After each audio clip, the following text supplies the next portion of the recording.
I could speak about him for his whole 20 minutes and he'd be really upset with me, so we're not going to do that. So I'm just going to call to the stage the amazing Brian Benstock. I'm on top of the world. Well, good morning, everybody. Good morning. Good morning, everybody. Good morning. Come on now. I'm counting on all of you ladies here. See, I have 4 beautiful daughters. And I want them to have the same opportunity in this business that I've had. So I'm counting on you. The name of my presentation is Rethinking Automobiles, Rethinking Retail, Thinking the Unthinkable. And some of it's really good, and some of it's really scary. You see, I think Jack Welch said it best. One of the most exhilarating and exciting things is reinventing the business within the business that's already there. And I think it's very important for us that we take on that responsibility to reinvent ourselves before the outsiders do it for us. They say the time to repair the roof is when the sun is shining, and the sun is shining. I'm not selling anything. I'm not selling pots and pans. I'm not a vendor. I have nothing to sell. What I'm trying to do is to protect the industry that I've spent the past 35 years in. And again, it's time to reinvent. Disruption, automotive disruption is on its way. It's here. Whether we like it or we don't like it, this business is changing, the industry is changing. Take a look at what's going on. You've got Amazon coming in. They're already buying lots and properties near Manheim, near all the major auctions, wondering how they can distribute and take over the automobile business. You look at voice technology. We just heard from Ashley, who's talking about Google Assistant. A Google Assistant was sold every second in October, from October on past Christmas. One every second. That platform and that foundation is being laid out. AI, ML, these are words I learned or phrases I learned from Google. I went to the Google store, not the Google store, to Google in New York, and I walked in there, and I was the only person there in a suit. And they looked at me and they're like, look at the dinosaur. And all these young kids with their backpacks. And they were there to dissect me. But I was there learning from them. And I learned terms like AI, ML, UX. I didn't know what they meant. Of course, artificial intelligence, machine learning, user experience. Partnerships like Fair and FlexDrive are coming out. Autonomous vehicles, they say within 5 years you're going to have about 20% of the cars on the road that are autonomous. And at first they say, I love to drive. I'd never use an autonomous vehicle. But then when my kids have to go to school, it wouldn't be so bad to have a car take them to school, and I could stay at home. Uber and Lyft, rideshare. Uber wasn't, at first nobody saw them coming. Uber was competition for the taxi and limousine companies out there, but they're actually competition for the automobile business as they dig into more and more of our business. In fact, if you own a car in Manhattan or lease a car in Manhattan, it's less expensive to use Uber than it is to drive the car. Because remember, we only have one payment in mind when we're selling a car. That's the monthly payment. Customer has the monthly payment, the insurance payment, and in Manhattan, the storage payment. How is this impacting car sales in our market? A Honda dealership in Manhattan went out of business. Honda. Acura dealership in Manhattan went out of business. Nissan dealership in Manhattan went out of business. My store is 5 miles away from those guys. We are selling about 10,000 retail cars a year at the Honda store. They couldn't sell 1,000 cars a year 5 miles away. Direct to consumer, our friends at Tesla in the back. Thank you for piercing the corporate veil. Thank you for breaking the franchise system. And thank you, because right behind you with electrification is going to be Apple. And how does that impact us? Rising interest rates. We have, as of this morning, $53 million in inventory. What's that cost you when interest rates go up 1 point? Declining SAR, don't worry about that. Apple Car. What happens when Apple comes out with an electric car and they can sell them anywhere in the country without a franchise system? How does that impact our business? I don't know about you, but if Apple makes a car, I want one. And that's scary. I'm going to buy the thing that's going to put me out of business. Downloadable service. Not a lot of people are talking about this, but when you have a problem with your phone, they do an update. They do the update via the internet. You never have to go into the Apple store to have that done. Well, the same thing with electric cars. When there's an upload or a download that's necessary, they won't need to come into the service department, which is great for consumers, and I'm all for that. Not so good for the dealers. franchise laws, like I said, Tesla has challenged successfully the franchise laws in many states, and that has incredible implication for us. Having fun yet? Last year, over 6,000 retail stores went out of business. 6,000. What's going on here? And the economy's good and interest rates are low. Dealerships, 50 years. It took 50 years for that number of dealerships to get cut in half. They project in the next 15 years, the dealer headcount is going to get cut in half. And in fact, I was at a convention in Toronto, and they said, you're going to be one of the lucky ones. You're the 20%. I said, what do you mean? They said, you're the 20%, because the other 80% of the dealers are going out of business. And everybody thinks it's somebody else that's going to be gone. And it's happening right in my market, in one of the wealthiest areas in the country. See, the challenge is we're extinct, and we don't even know it. For me, when I look around and see what causes this, and I turn to other people for guidance. It's similar people from similar backgrounds coming up with similar solutions to the same old problems. And that's nothing more than putting lipstick on a pig. And when you put lipstick on a pig, what do you have? You have a pig with lipstick. You haven't changed anything, okay? You know, if you have a 4.5-hour delivery process and you get together with your colleagues and you say, you know what, we're going to lower that to 3.5 hours, you think you've accomplished something. You put lipstick on a pig. That 4.5 hours is still unacceptable. We looked at some of the major disruptors out there, and we said, you know, let's not get around ourselves, because we all think alike. Let's take a look at what some of the major disruptors are doing. Amazon, right? Amazon. See that nice smile? That little arrow, the smile? That's not a smile. That's Bezos' plan. He's going to take over everything from A to Z. That's the plan. There's no smile there.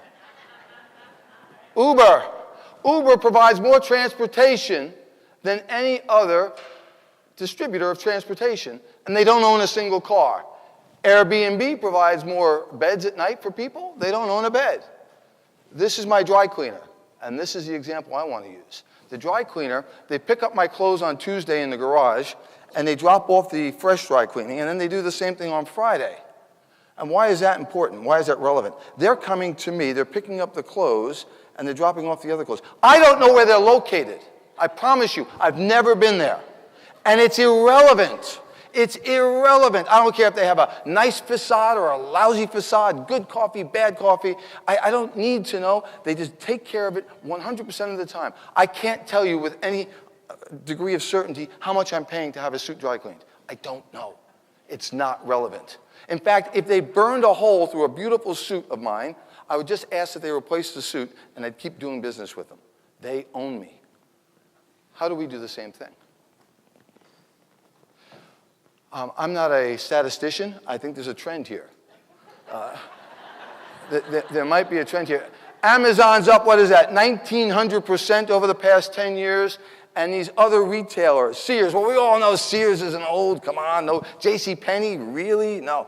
Kohl's, not so sure. Best Buy. But Nordstrom? Nordstrom's up, what is it, down 46% in 10 years? They're really good. They're great at customer service. How are they gone?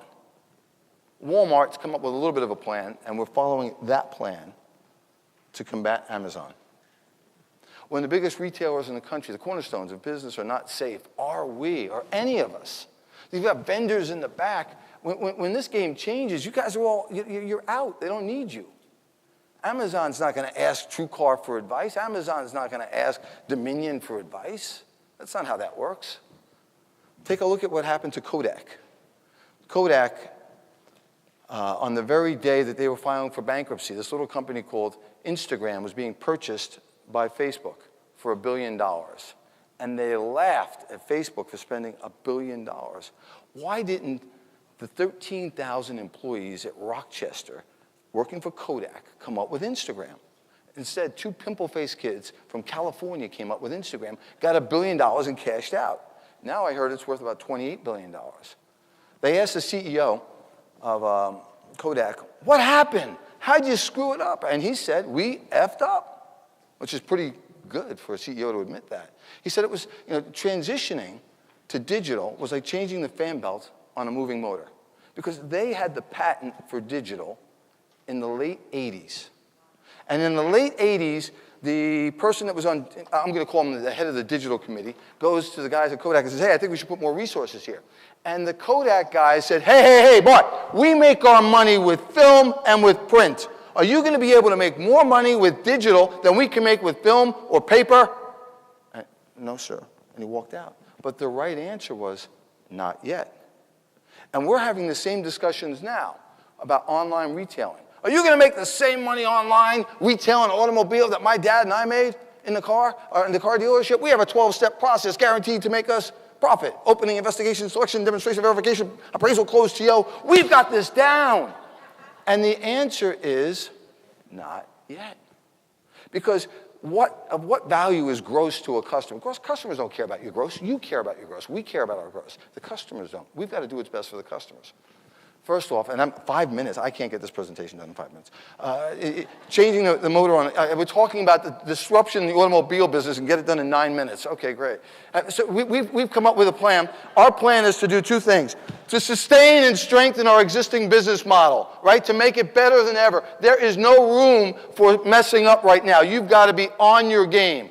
And then to invest in what we call the disruptive business model, to invest in the digital, to invest in technologies and working with the Googles of the world. ROI, of course, return on investment, and we're getting a real good ROL with the disruptive business strategy. The ROL, I'm getting punched in the head every day trying new things, but it's starting to pay off.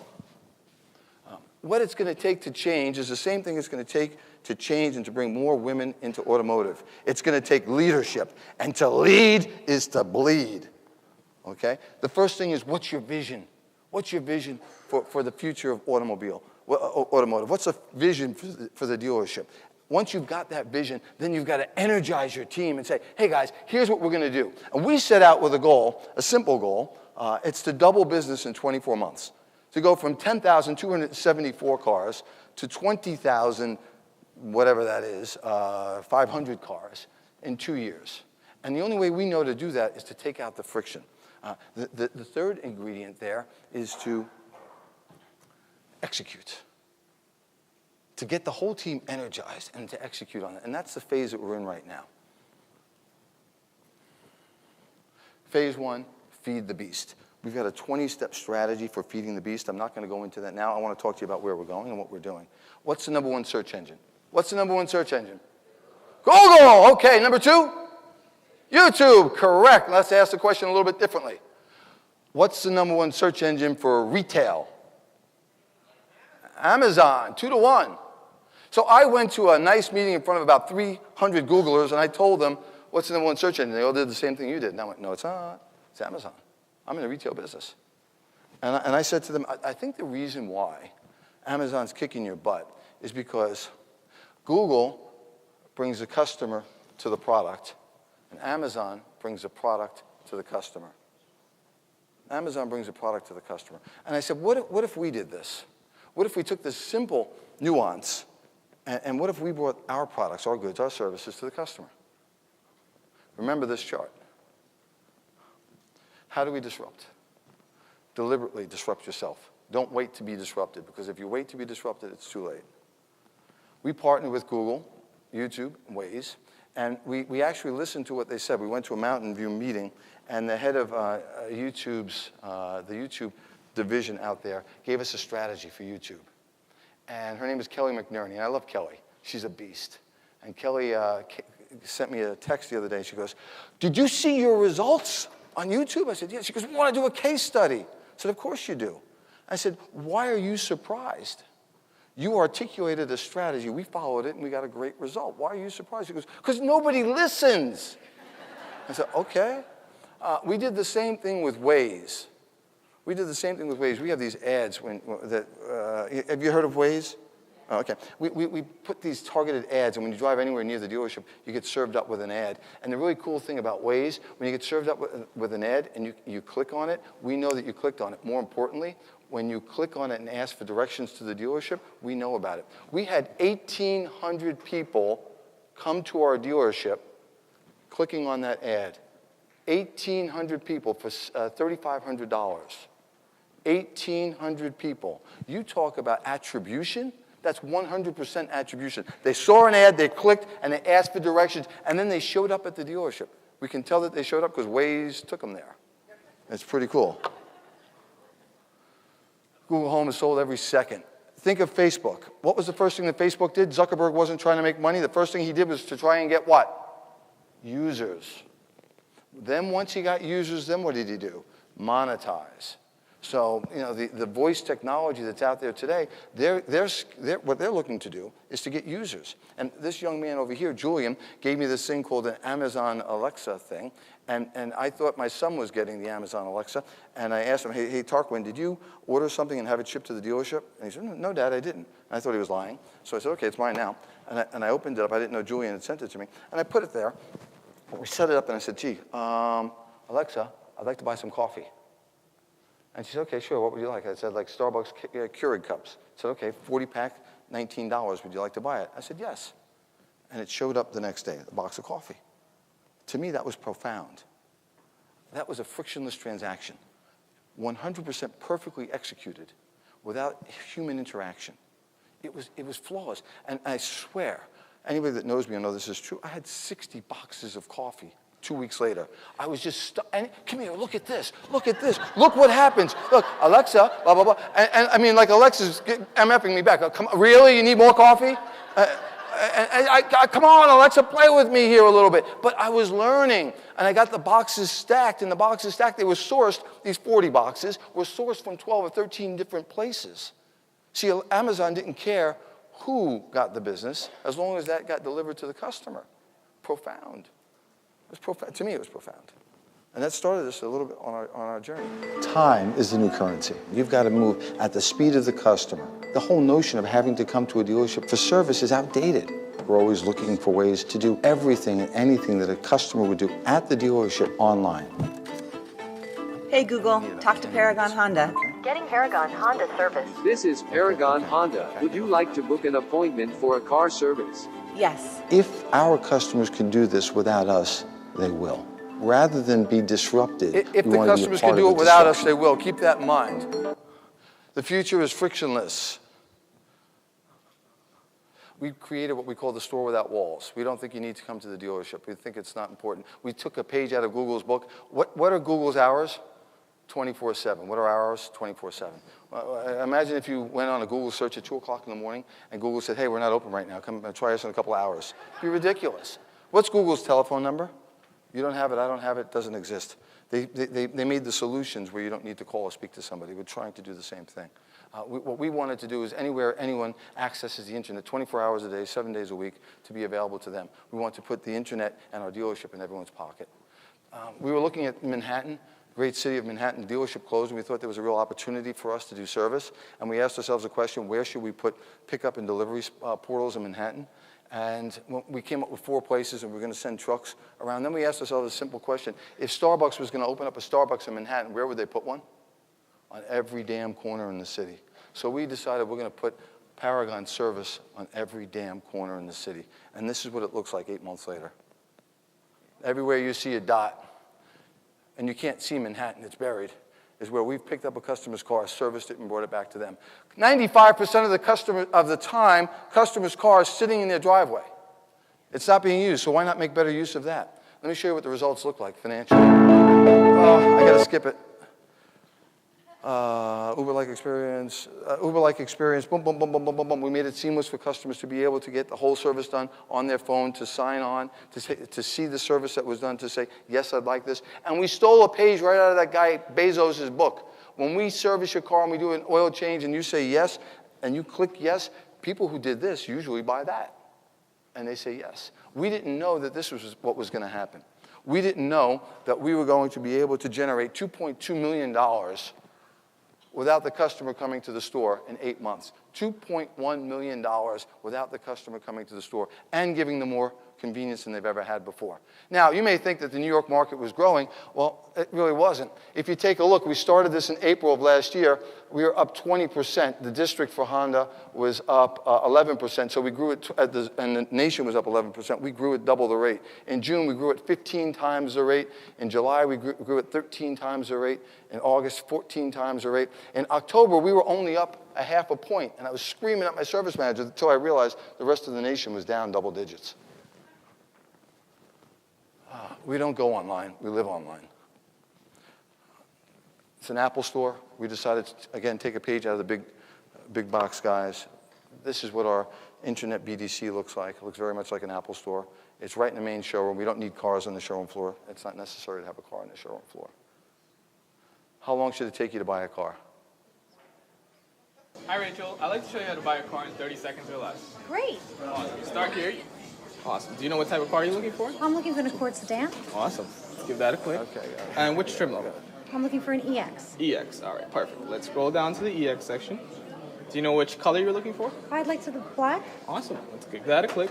Over here, we have different pictures, so you can see the different angles of the vehicle. Oh, now, great. Did you know if you wanted to lease it, finance it, or pay I'd like cash? to lease. Lease it. Awesome. Let's give lease a click. How much did you want to put down? Looking around 2,000. 2,000. Awesome. 2,200. Perfect. How much did you want? How many miles per year? 12,000. Beautiful. How many months? Perfect. 36 Good. months. No problem. Are you trading in a vehicle? Nope, not. Let's skip that. Any protection packages? No, let's skip that for now. No problem. And how about any accessories? No, I'm good. Okay, awesome. And you're done. You print this here, and congratulations, you're done. Thank you. Now, maybe that's not realistic. Maybe it should take 2 minutes to buy a car, not 1 minute. Time is the new currency. For the first time in the history of the world, time is valued more than money. You can replace money, you can't replace time. We used to worry about the big three, GM, Ford, Chrysler. We don't worry about those guys. We worry about these guys, Gang of Four. The Gang of Four, each of these companies is approaching $1 trillion market cap. How do you compete with those guys? That was a question we asked ourselves. I think we've got a pretty good answer. What we thought was that the dealers and Google and the OEMs and Facebook need to get together. And by getting together, we can protect the industry. You're not going to reinvent the internet, so you don't need to reinvent the internet. Bezos did not invent the internet. He didn't invent Federal Express. He just leveraged the stuffing out of those existing technologies. Dealers need to do the same. See, what we did is we got dissimilar people from dissimilar backgrounds using unconventional methods to wildly blow a customer's mind. And this is what our team looks like now. And I'm proud to say those two women are absolute rock stars. That's Joanne Sheehan. She's in charge of Google Automotive, and that's Kelly McNerney. We also have Tim Grover, who is Michael Jordan's coach. We have Gary Vaynerchuk, who's a social media icon. We've got Scott Monty, who used to run advertising for Ford Motor Company, and we've got Professor Scott Galloway. So we brought people from outside of our industry into our industry to help us fix it so that somebody else doesn't do it to us. It's surprising how long things can take and then shocking how fast they can happen. Keep that in mind. It will be done. The only question is who's going to do it. Are we going to do it, or is it going to be done to us? I'm an alchemist. I believe in turning metal into gold. That's what we've been doing our entire career. And if we put our heads together, we can save the automobile business. Thank you very much.